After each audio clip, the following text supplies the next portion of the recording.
Hello, this is Stanley from Group 1. My responsibility is question 4. In this question, we'll be generating a tone using two frequencies, a telephone tone based on this chart. Alright, so in our first section of our code is basically on tone generation. So we have a function, we have the digit, the sample frequency, and the duration. So in case we don't have anything when we input it, we have a default. So if there's nothing in there, we have a default of 1. Well, actually, for the digit, we have an error. But for the sampling frequency, we have the one that's required to the power 5. And duration could be changed, but we left that 0.5. So anyways, we have the row frequency in a vector and a column frequency, which is given. Row follows this, column follows this. Alright, so we have a map function to contain all of these, the two functions. So if it's 1, like a string, it will correspond to 1, 1. So our 1 will be 697 and 1209 will be here. We'll just follow this and we basically map these together. Alright, and then in case that when we do it manually and enter a number that's not accepted, this would check it, make sure it's a string, otherwise it'll tell you that you entered the wrong key. Alright, so we will take, to generate the tune, we will take from map, we will take the digit. So let's say we have 9, this will be randomly generated later, 9. We'll pull from this at 9 correspond to the 9, which should be, I believe 9 is 9852 and 1477. So it should be 3, 3. Should be this one.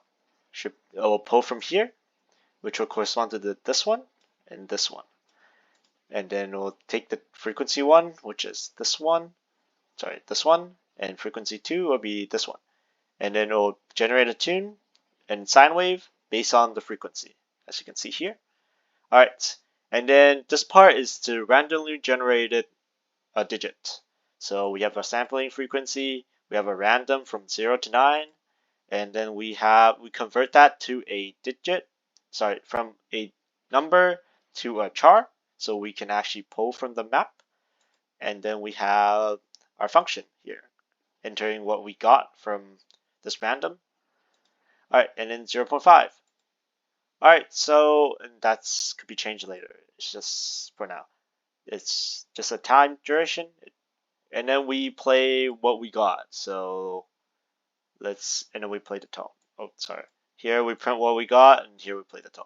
Alright, let's see if it works. That should be 9. I guess to randomize it a bit more, we can run it again. There you go. Alright, here we will plot the first 16 milliseconds of the frequency. So basically we grab the sampling frequency, we grab y, which is our function. Here we go, the tone. And then we pull the first 16 milliseconds. And over here we set the graph up and then we plot it. And we set up the axis and stuff, and here we go. This is what we see. And we can run that later to see more options. Alright, here we have the absolute Fourier transform over the frequency range. So we have the number of our y. So basically how many we got in here. And we smooth the data with a hand transform, and then we run a Fourier transform on top of that. And this function just generates the bin for the frequency, so it sits nicely. And then we normalize it so it's easier to see. And then we set up the figure. There we go. Following ours, and then we have a minimum and maximum frequency because it's known to have a range, so it should look nicer. It should look similar every time. And this is 700 and 1200 roughly, and that's 1, so 700 should be this, and 1200, which is corresponding to 1. Very good. All right. Next, we have finding the largest peak. So we will have a range between 400 and 2000. And within that, we will run a search function to identify the two largest peak. And then once we found, we will print that. You'll see it here. 698.0 and 1208.0. And then we will correspond that to our given frequency. And then we find the nearest frequency, what we got from here, the two largest, to the closest to what we already have, what was known. And then we basically snap it to that.